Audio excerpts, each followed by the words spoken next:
안녕하세요. 안희중 변리사입니다. 오늘 정해특허 아카데미 첫 시간인데요. 1시간 정도 아이패드 강의를 한번 진행해 보도록 하겠습니다. 대학에서 오프라인으로만 강의하다가 온라인으로 강의하려니까 조금 떨리는데 한번 열심히 해보겠습니다. 네. 정해특허 사무소 정해특허 아카데미를 개강하였습니다. 11월 27일날 지식재산 능력시험, 즉 아이패드 시험 특강이고요. 이 강의를 보시는 분들이 좀 더 좋은 결과를 얻었으면 좋겠습니다. 지식재산권의 기초부터 하는데요. 지식재산권의 입문, 특허 실용신현제도, 디자인, 상표, 저작권제도, 지식재산권의 국제적 보호를 1시간 동안 한번 풀어보도록 하겠습니다. 지식재산권은 많이 들었을 텐데 안 들어보신 분이 없을 겁니다. 혹시 지식재산권을 처음 들어보신 분이 있는지 모르겠네요. 자, 그 지식재산권이 뭐냐면요, 이 핸드폰 하나만 보더라도 우리는 이 기술의 특허, 그 다음에 디자인, 그러니까 우리는 디자인 보고 사죠. 그 다음에 이 핸드폰, 삼성 핸드폰이라고 하지 않지 않습니까? 갤럭시 폴드라고 하지. 예, 브랜드. 이 핸드폰에는 분명히 어플리케이션 소프트웨어가 있을 텐데 이건 저작권. 마지막으로 구조적인 거, 특허랑 거의 비슷하다고도 말할 수도 있지만 기구적이고 구조적인 거를 실용신안이라고 합니다. 그래서 이 5가지를 우리는 합쳐서 지식재산권이라고 하고 있죠.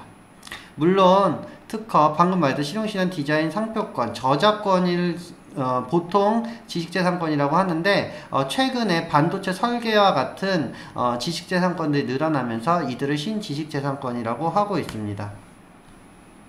지식재산권은 왜 필요한가? 아주 중요한 문제인데 산업 및 문화의 발전을 요구하고 있습니다. 이를 통해서 경제발전을 추구하고요. 거래질서 유지를 합니다. 그 다음에 이윤 창출까지 가고 있죠. 우리가 공정거래위원회 얘기를 많이 들어서 그런데요. 독점이면은 다 나쁘다라고 저는 어렸을 때 그랬는데 이런 편견이나 관념을 갖고 있는지는 모르겠어요. 근데 여기 거래질서 유지가 있죠. 지식재산권을 갖고 있는 권리자는 본인의 권리를 독점적으로 사용할 수 있습니다. 지식재산권의 보호 방안인데요. 오히려 조금 더 살펴보겠습니다. 지식재산권을 만드는 거 굉장히 중요하죠. 만든 다음에 적합한 보호 형태를 선택하게 되겠습니다. 그 다음에 타당성을 검토해서 보호받기 위한 절차를 하죠. 이 적절한 보호 형태를 선택한다는 게 무엇이냐면요. 아싸리 공개를 시켜가지고 모든 사람이 이용이 가능하게 할 것인지, 코카콜라처럼 노하우로 아무도 영업비밀로 보호할 것인지, 아니면 노하우로 지키기 어려우니까 한 20년 정도만 독점을 하고 21년째부터는 공개하는 특허와 같은 지식재산권으로 보호할 것인지에 대한 선택이 되겠습니다. 다시 한번 아이디어 보호 전략을 보면요. 공개해야 한다고 했잖아요. 중요한 건데 경쟁자에 의한 선전 특허를 예방해버립니다. 무슨 말이냐면 신규성이랑 진보성이 있어야 특허가 등록되지 않습니까? 진보성과 신규성이 없다면, 즉 공개에 의해서 신규성이 없다면 경쟁자에 의한 특허의 독점을 예방할 수 있게 되는 거죠. 그러니까 공개시켜가지고요, 너도 쓰고 나도 쓰고 마케팅으로 승부하자, 이런 사람들은 공개하는 방법을 택하고 있습니다. 노하우로 보호한다는 거는 사실 지금은 쉽지 않고요. 코카콜라 같이 화학업체들은 좀 가능합니다. 화학업체들은 어차피 레시피 공개 안 하면 만들 수가 없거든요. 그래서 코카콜라 같은 데는 노하우로 보호하고 있습니다. 그런데 대다수 기계를 포함한 대다수의 그러니까 화학과 바이오가 좀 되겠고요. 전자나 기계 등은 절대 영업비밀을 지킬 수가 없습니다. 기계만 생각하더라도요, 기계 중국에 가가지고 3D 프린팅 띄면은 다 카피 제품 나올 수 있습니다. 따라서 아싸리 공개를 하되 특허로 20년 동안 보호하겠다, 이런 전략을 택하게 됩니다. 지식재산권 입문. 아까 이어서 아이디어 보호 전략인데요. 선사용권에 대해서 좀 물어보겠습니다. 되게 억울하겠죠. 왜? 국내에서 미리 특허와 상관없이 미리 준비했거나 미리 실시하고 있었던 사람이 있을 수도 있잖아요. 특허는 다른 사람이 갖고 있지만 자기가 먼저 했다. 이런 사람이 있을 수 있습니다.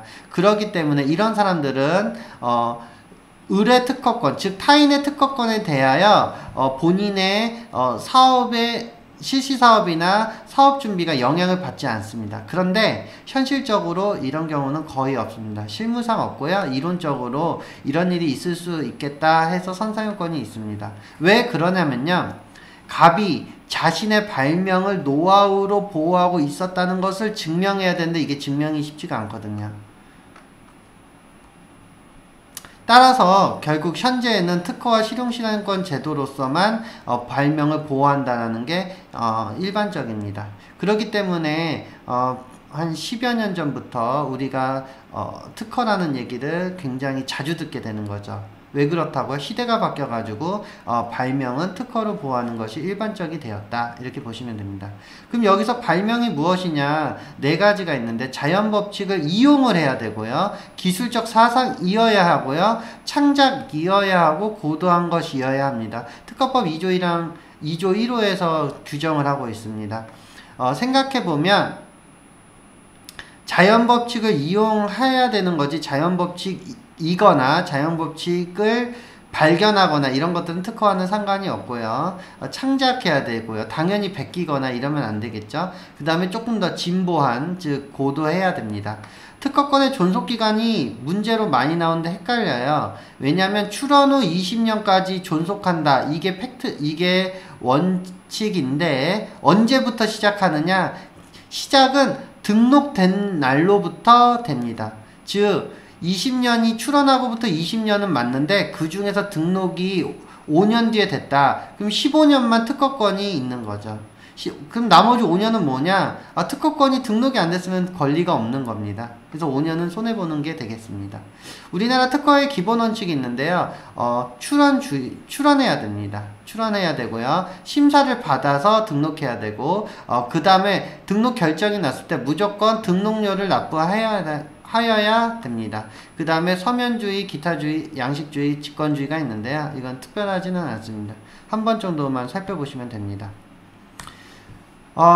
특허가 등록이 되기 위해서는 요건이 필요합니다. 일부 면담을 하다 보면은 기술이 좋아야 특허가 등록이 된다라고 오해하시는 분이 있는데요. 기술이 좋아야 특허가 등록이 되는 게 아니고요. 특허는 특허 요건을 맞춰줘야 등록이 됩니다.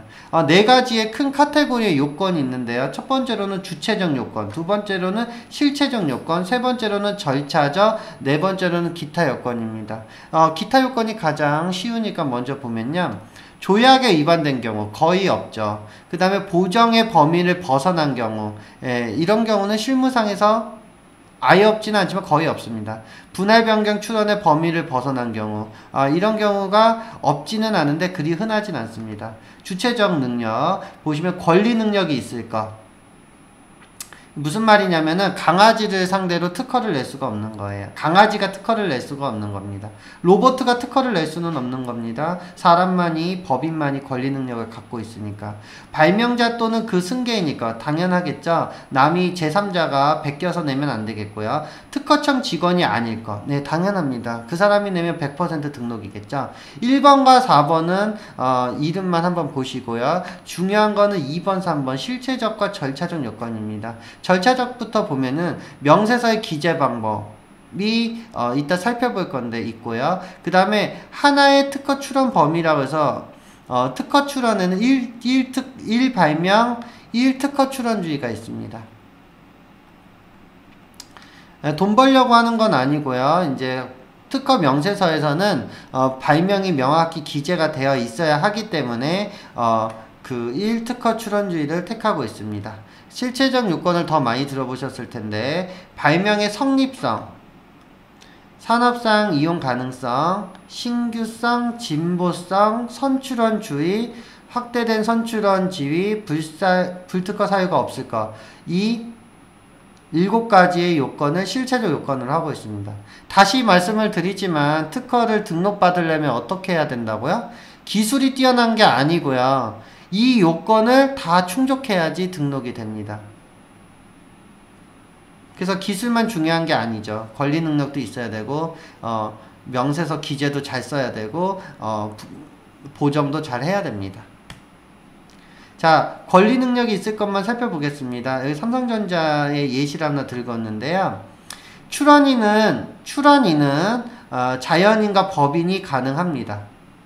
그런데 발명자는 당연한데 법인이 될 수가 없어요. 출원인만 권리자가 될 수 있어요. 당연히 삼성전자의 직원이 개발한 거지 삼성전자 자체가 법인이 개발한 거 아니지 않습니까? 네, 그렇습니다. 자, 국가기관은 당연히 출원인 및 권리자가 될 수 없습니다. 왜? 법인격이 아니거든요. 네, 법인격이랑은 대법원의 등기를 법인격으로 등기한 사람들만 그 회사들만 말하는 거죠. 그런데 수원시 같은 지방자치단체는 권리의 주체가 될 수 있습니다. 자, 외국인 한번 볼까요? 네, 삼성전자 얘기한 거고요. 외국인의 경우는 발명자에 해당하는 자.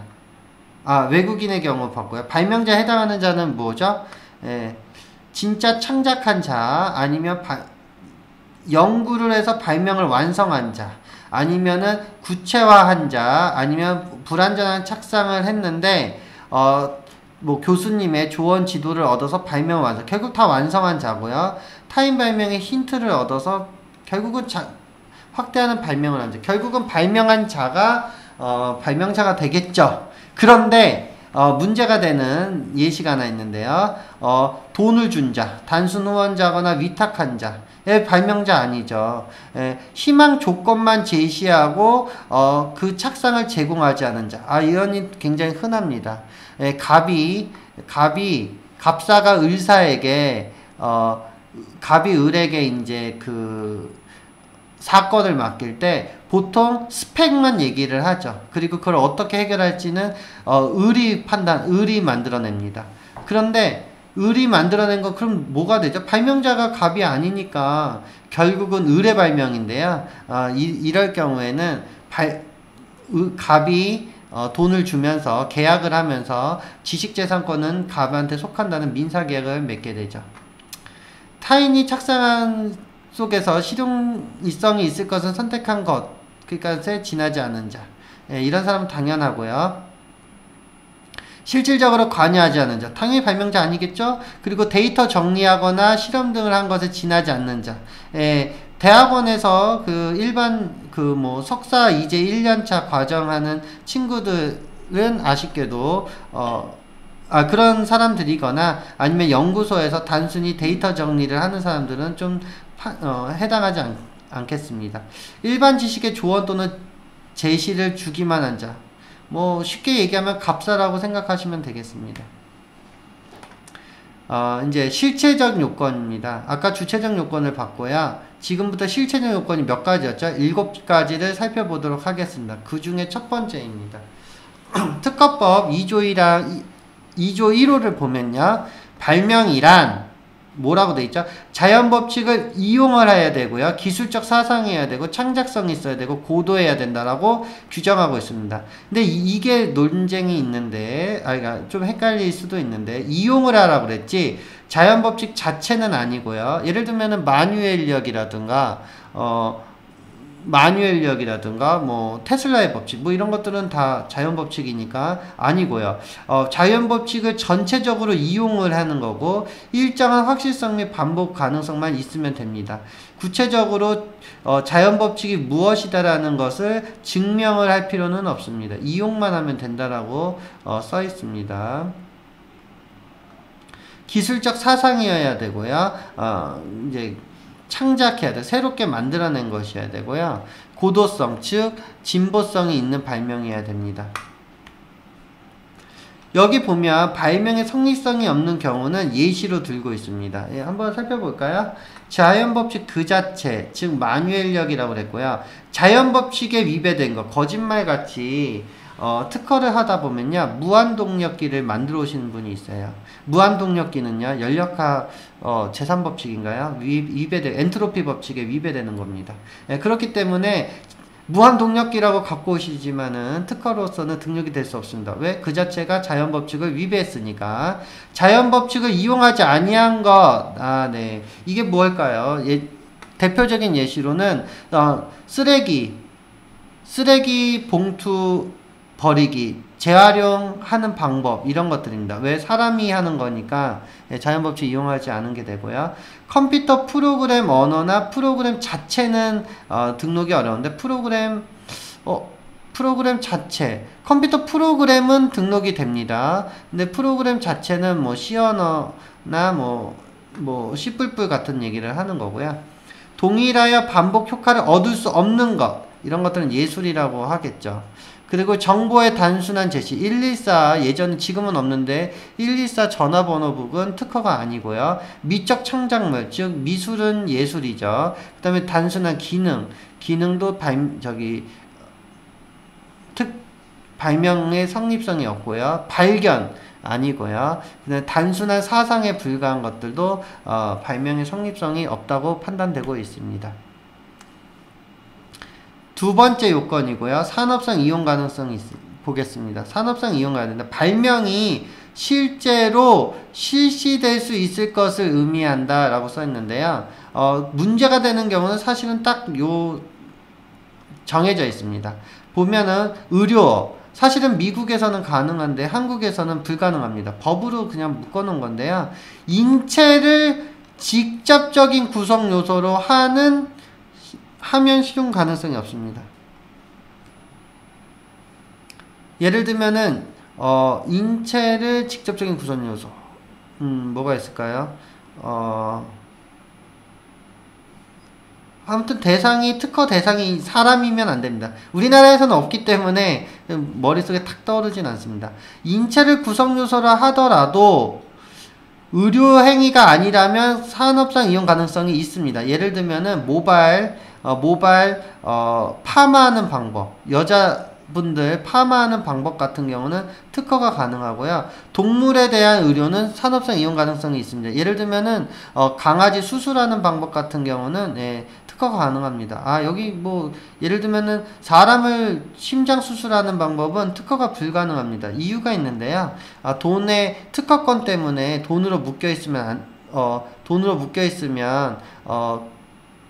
살릴 수도 있는데 못 살리면 안 되니까 우리나라에서는 정책적으로 인체를 직접적 구성요소로 하게 되면 산업성 이용 가능성이 없다고 봅니다. 참고로 경제성을 고려하지 않고요. 세 번째로 타법과 관계를 고려하지 않습니다. 네 번째로 결과물과의 관계도 고려하지 않습니다. 중요한 문제인데요.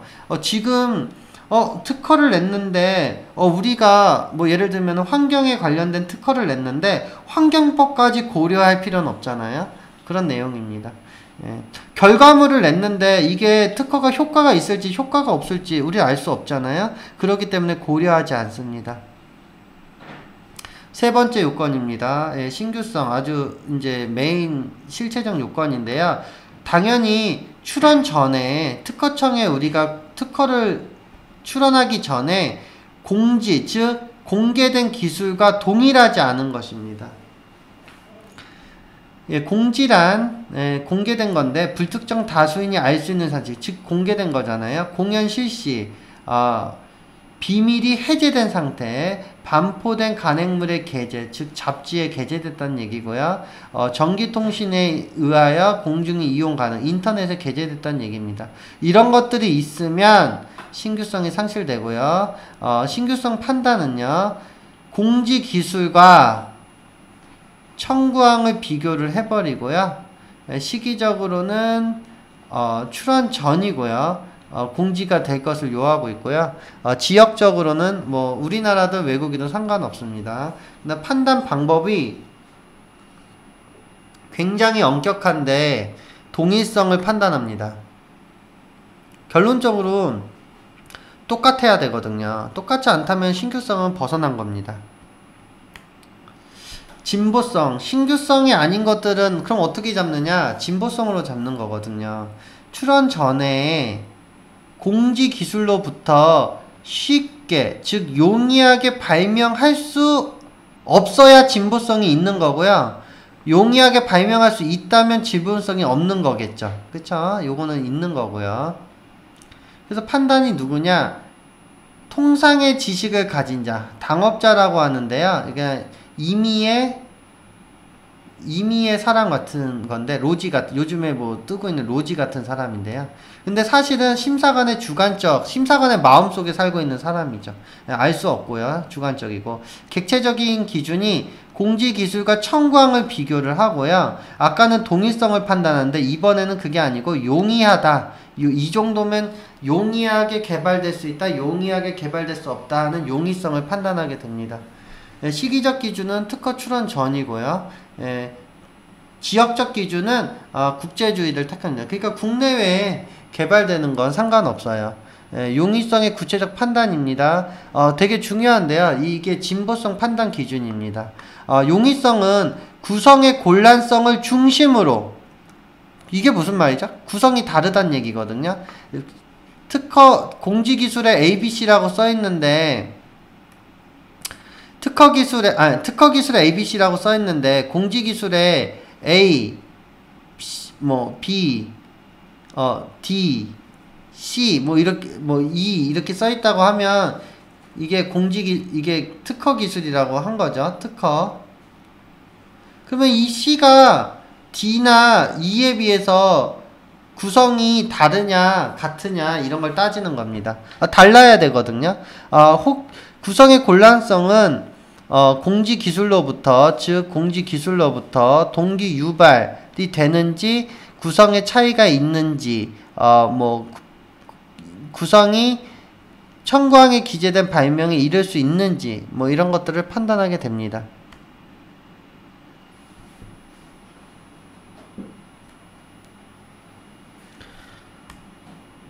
네, 실체적 요건 다섯 번째인데요. 선출원주의. 이거는 거의 선언적인데요. 동일한 발명에 대하여 2개 이상의 특허 출원이 있을 경우 가장 먼저 출원한 자에게 특허를 허여한다. 그럴 수 있겠죠. 당연히 뻔한 얘기인데 궁금하지 않나요? 어떻게 동일한 발명에 대하여 2개 이상의 특허를 할 수 있죠? 보시면 시기적인 기준이 출원인이 다르면 먼저 출원된 특허, 즉 선빵이죠. 즉 먼저 출원한 선착순입니다. 선착순. 먼저 출원한 사람이 등록되고요. 출원일이 같으면 출원인간 협의하고, 협의하지 않으면 어떻게 될까요?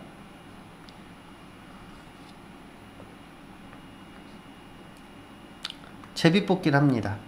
그 다음에 국내주의고요. 동일성을 판단하게 됩니다. 객체적 기준은 선출원과 후출원의 청구항을 비교하죠. 실무적으로 선출원주의가 문제되는 경우는 거의 없고요. 다만 예를 들면 분할 출원을 했다거나, 분할 출원을 하면서 청구항을 건드리지 않았을 경우, 이렇게 소급되는 것에 한해서 선출원주의가 문제가 됩니다. 참고로 전 세계에서 선발명주의, 즉 먼저 발명한 사람이 권리가 있다라는 선발명주의는 이제는 없습니다. 불과 한 5년 전? 8년이나 됐네요. 2013년까지는 선발명주의였는데요. 미국이 발명주의였으니까 이제 쫓아는 나라도 있었는데, 지금은 미국도 선출원주의로 바뀌었습니다. 그러니까 어떻게 되죠? 빨리 출원해야 됩니다. 먼저 출원한 놈이 권리를 갖게 됩니다. 여섯 번째, 확대된 선출원주의인데요. 이런 경우는 어떤 경우냐면은 실험실이 같이 근무했는데, 같은 주제를 연구를 했는데, 예를 들면 박사 1이 특허를 내고 그 다음에 박사 2가 따라서 내는 경우, 이런 경우에서나 확대된 선출원주의가 문제가 되고요. 거의 문제되지 않습니다. 그리고 확대된 선출원주의가 문제되는 경우는요, 한 사람이 배신을 때렸을 때죠. 왜냐? 발명자가 동일하거나 출원인이 동일한 경우는 확대된 선출원주의가 적용되지 않는데, 결론적으로 발명자가 다르거나 출원인이 달라야 확대된 선출원의 지위가 이제 문제가 되니까 결국은 한 사람이 실험실을 나가면서 다른 회사에서 출원했을 때 이런 일이 벌어집니다.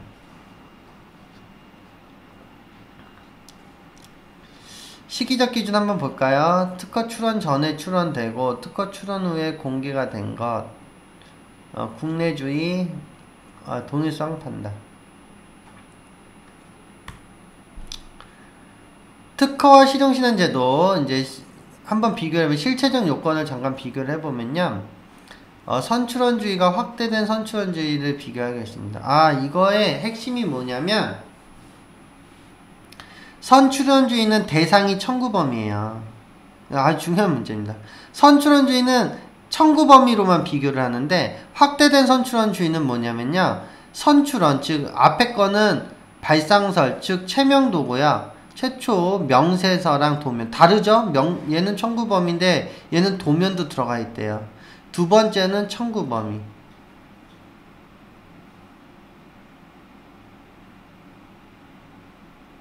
되셨고, 네, 뭐 한번 읽어보면 되겠습니다. 절차적 요건. 요건이 한 번 정도는 훑어봐야 돼요. 저희가 이제 요약집도 드릴 텐데요.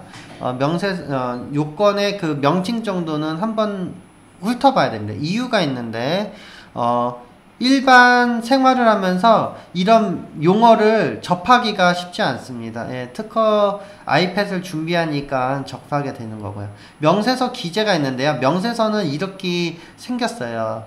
그러다 보니까 이 대가로를 끊게 되거든요.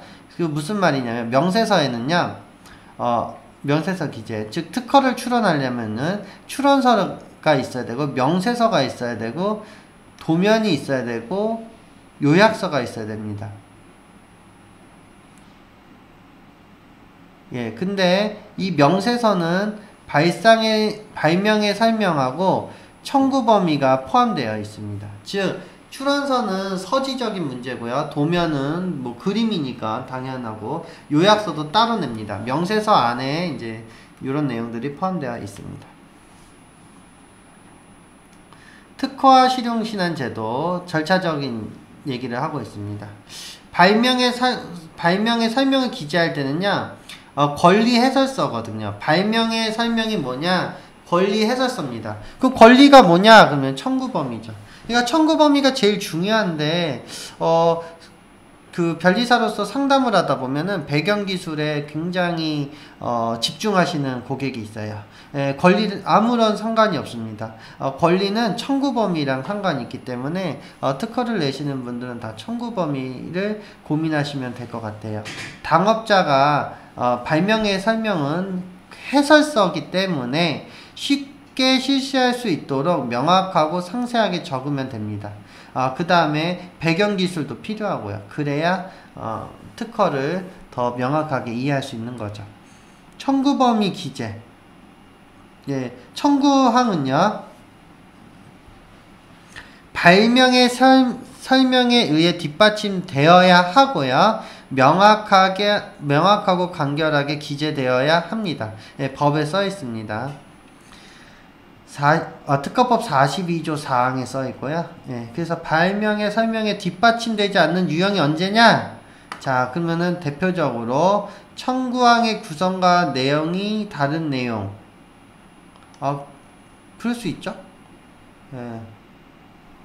어디죠? 발명의 설명에 이런 다른 내용이 써 있을 때, 뭐 이럴 때는 뒷받침되지 않습니다. 용어가 틀린 경우 헷갈리겠죠. 당연하고. 구체적인 내용이 없는 경우 당연하고, 기재된 내용을 확장하거나 일반화할 수 없는 경우 당연할 것 같아요.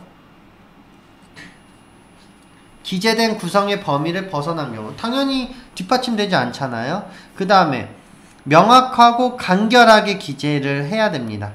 명확하고 간결하게지, 명확하게 또는 간결하게만 기재하라고 말하는 건 아니에요. 이 두 개가 겹쳐졌는데요. 그러면 이렇지 않은 유형이 언제일까? 그러면 1번 기재 내용이 불명확한 경우, 니은 발명이 불명확한 경우, 디귿 발명의 내용 디귿 카테고리가 불분명한 경우,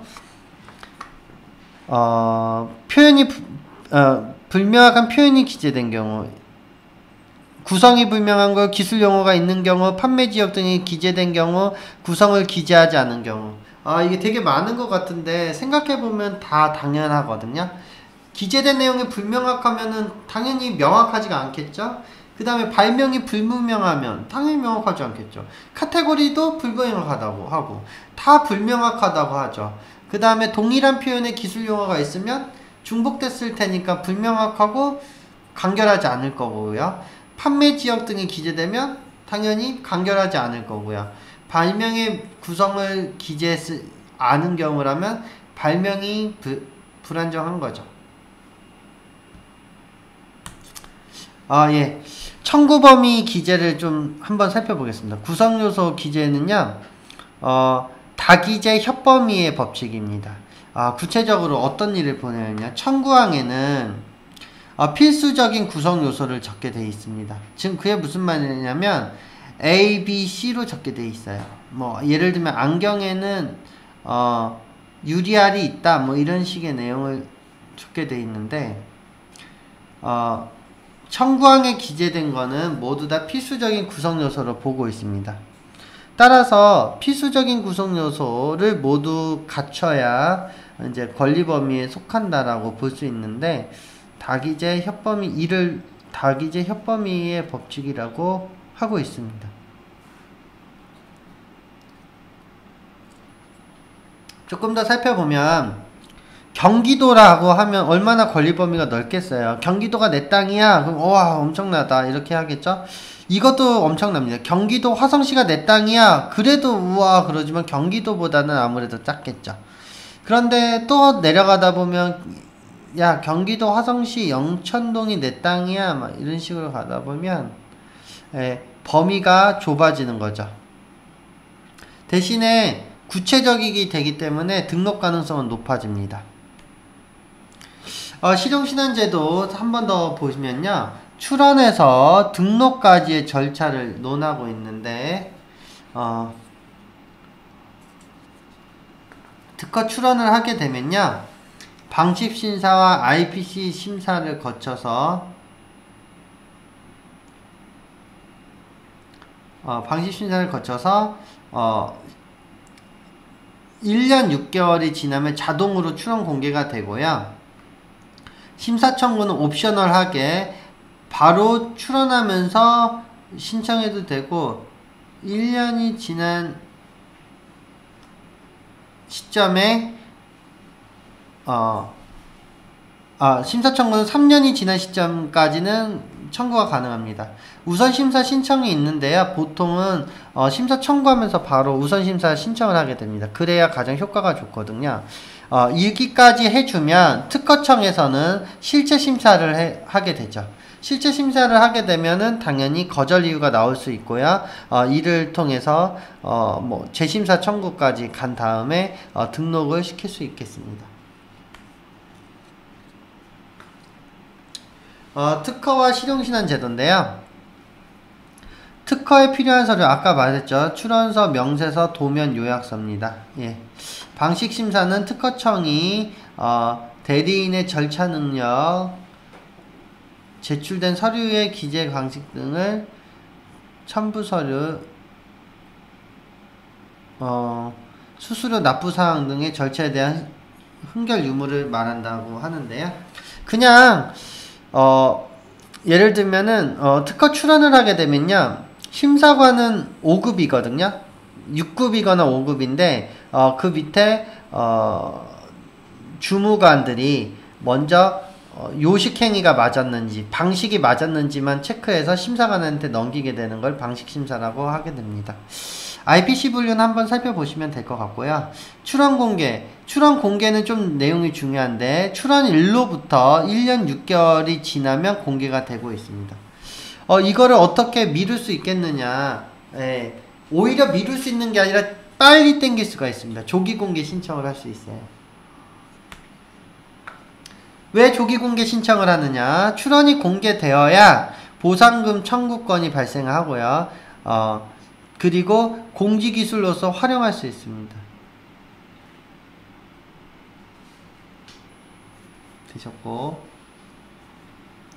그 다음에 공개가 되어야 공지기술로서 활용할 수가 있죠. 특허와 실용신안제도 심사청구 절차를 알아보고 있어요. 참고로 제가 특허법을 얘기할 때 절차법과 실제법이 교묘하게 섞여 있다 이렇게 표현한 적이 있습니다. 방금 요건 뭐 신규성이다 진보성이다 뭐 이런 요건을 볼 때는 그건 실체법이었어요. 실체법적으로 그런 거를 만족해야 된다는 거고요. 지금 찾아보고 있는 거는 절차거든요. 절차는 여러분들이 의아해 하겠지만은 절차는 그냥 30년 전에 40년 전에 특허법원에서 국회에서 법으로서 절차가 규정된 거기 때문에 뭐 어쩔 수가 없습니다. 그냥 맞춰줘야지. 절차가 이상하다라고 말할 수는 있겠지만 그건 법으로 바꿔줘야지 지금 상황에서 막 막을 수는 없을 것 같습니다. 그래서 결론적으로 절차법과 실체법을 잘 구별해서 판단해야 됩니다. 출원일로부터 3년 이내에 심사청구가 가능하고요. 심사청구가 있는 특허 출원에 대해서만 심사청구의 순서에 따라 심사하게 됩니다. 출원공개 시점과 심사청구 시점은 전혀 관계가 없어요. 아까 심사청구 시점은 3년이라고 그랬고 출원공개 시점은 1년 6개월이었는데 다 상관이 없습니다. 되셨고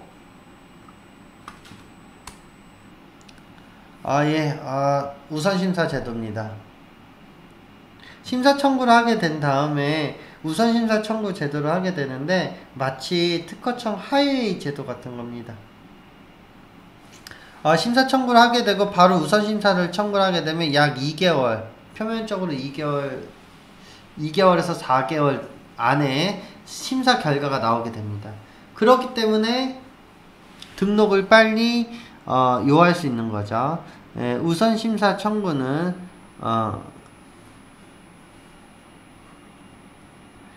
출원공개 후 제3자가 업으로 실시하고 있는 것을 실시하고 있는 거라고 인정되는 출원이거나 직접 선행기술 조사하여 그 결과를 특허청재에 제출하거나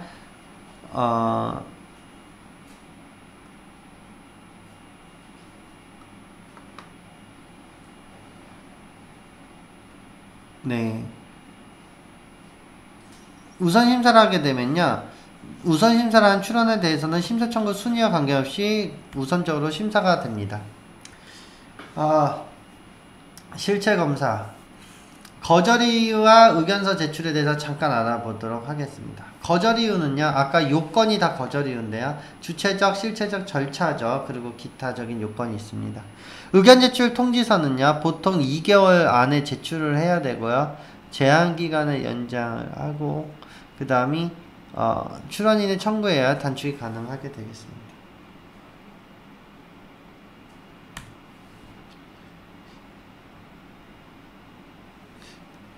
거절 이유 통지서를 받은 출원인은 어떻게 할까요? 만약에 변리사가 없다면 어떻게 해야 될까요? 먼저 보면은요, 의견서 또는 보정서를 제출해야 되는데 본인이 아는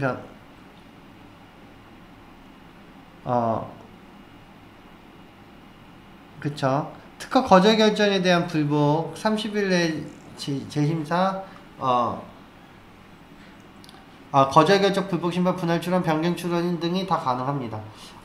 불복에서, 즉 특허청이나 특허심판원에서 내린 결과를 불복하기 위해서 법원에, 즉 특허법원에 제기할 수 있습니다.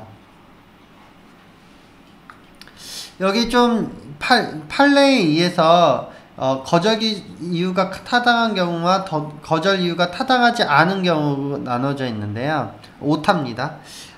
극복이 가능한 경우 잠깐 살펴보면요, 공지 등이 되지 아니한 발명으로 보는 경우, 그 다음에 보정, 분할 출원, 변경 출원, 국제 특허 출원,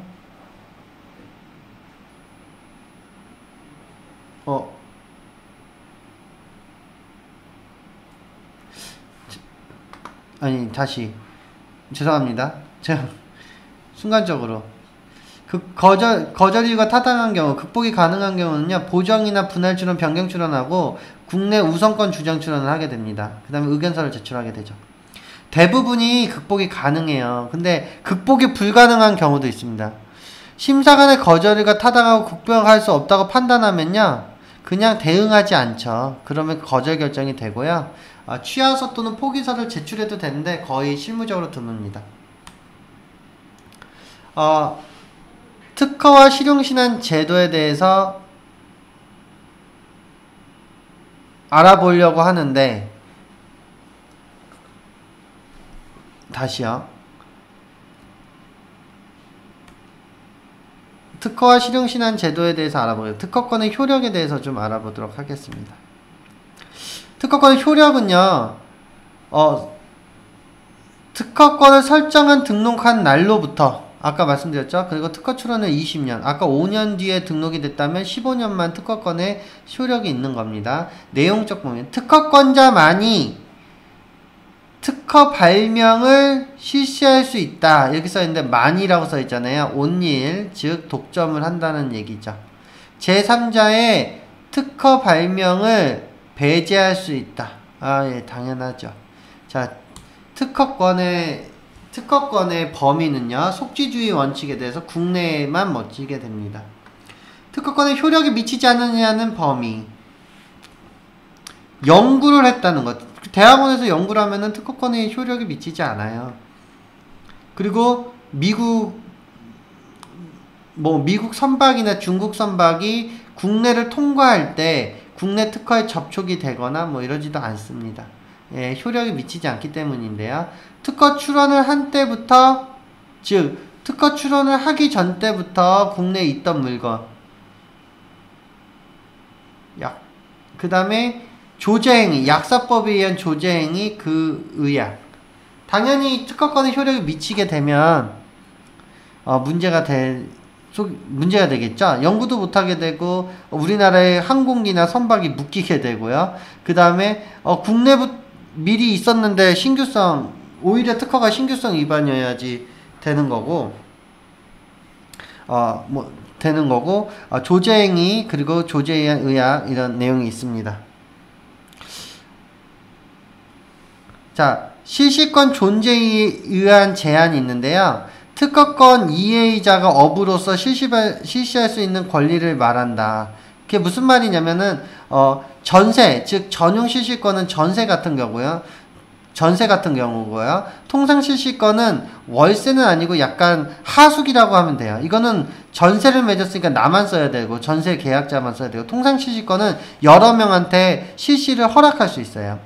예, 허락 실시권, 법정 실시권, 강제 실시권 등이 있긴 한데요. 이건 특정한 사정에 의해서 생기는 실시권이기 때문에 한 번 정도만 읽어보면 될 것 같습니다. 좀 정리를 한번 해보는데요. 읽어보시면 돼요. 전용 실시권, 통상 실시권의 비교입니다. 전용 실시권의 가장 핵심적인 그 내용이요, 발생이 있는데요. 여기 등록이 있어요. 전용 실시권은 반드시 등록을 해야지 발생을 합니다. 나머지는 없습니다. 다 계약만 해도 발생인데, 전용은 반드시 특허 원부에, 마치 아파트 등기하듯이 등기에 등록을 시켜줘야 전용 실시권이 발생을 하게 됩니다. 만약에 등록하지 않으면 어떻게 되죠? 그냥 통상 실시권이라고 해석을 해버립니다. 그러니까 등록이 되게 중요한 포인트가 되겠습니다. 효력의 확장. 자, 간접 침해인데요. 특허가 물건 발명인 경우, 무슨 말씀이냐면 특허가 핸드폰인 경우, 특허가 자동차인 경우, 특허가 카메라인 경우, 카메라, 핸드폰, 자동차 생산에만 사용하는 물건을 생산하거나 양도하거나 대여하거나 외국에서 수입하거나 그 물건의 양도 또는 대여를 계약하는 행위는 다 간접 침해로 봅니다. 근데 특허가 방법일 경우, 즉 핸드폰을 만드는 방법이거나 자동차를 만드는 방법이거나 하여간 방법인 경우에는 그 방법의 실시에만 사용하는 물건을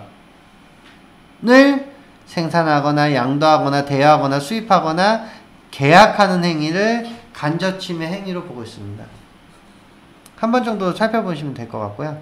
특허권의 소멸은 장래, 당연히 이제 장래를 향하여 소멸하고, 이거는 취소, 장래를 향하여 소멸하는 것은 취하이거나 취하의 경우를 얘기하는 거고요. 소급하여 소멸은 무효인 경우를 얘기하고 있습니다. 네, 좀 내용이 다르고요. 실용신안권 제도입니다. 예, 특허와 대부분 다 똑같은데요. 여기는 발명이라고 하지 않고 고안이라고 하는데, 고안은 구조, 형상, 조합에 대한 고안, 유틸리티, 즉 기구적인 거라고 생각하셔야 됩니다. 화학은 당연히 기구적인 게 아니니까 무조건 특허를 해야 되겠죠? 예.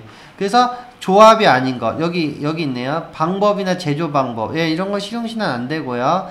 일정한 화합물, 즉 이거 화학이네요. 그 다음에 시퀀스, 예, 프로그램이고, 기능이나 게임 등도 다 눈에 보이지 않는 기구적인 게 아니기 때문에 실용신안권이 안 됩니다. 예, 특허로 가셔야 되고요. 특허 제도와 실용신안권 제도에서 가장 큰 거, 고도성이 필요, 진보성, 고도성이 불필요, 극히 용이하게, 극히 쉽게 고안되는 거는 등록이 안 되는데, 안 된다고 되어 있고요. 여기서는 극히가 아니라 그냥 용이한 발명, 쉬운 발명은 등록을 안 된다. 이렇게 하면 됩니다. 나머지 거의 비슷하고요. 존속기간이 특허는 20년, 실용신안은 10년입니다. 근데 착각하시면 안 돼요. 반드시 특허 출원 후 20년이긴 한데 언제부터? 설정 등록한 날부터. 얘도 등록 출원 후 10년이긴 한데 언제부터? 설정 등록이 된 날부터. 이렇게 된 거, 그렇게 되고 있습니다. 효력 제한 범위 거의 비슷하고요. 예. 간접 침해도 비슷합니다. 한번 살펴보시면 됩니다. 심사 청구 기간이 여기 5년으로 되어 있는데 이거 바뀌었고요. 3년으로 일괄적으로 바뀌었습니다. 디자인 제도. 예, 시간이 많이 지체된 관계로 오늘은 특허 실용신안권까지만 하도록 하겠습니다. 디자인, 상표, 저작권, 그 다음에 국제 출원에 관한 내용은 바로 강의 자료를 만들어서 또 올리도록 하겠습니다. 고생하셨습니다.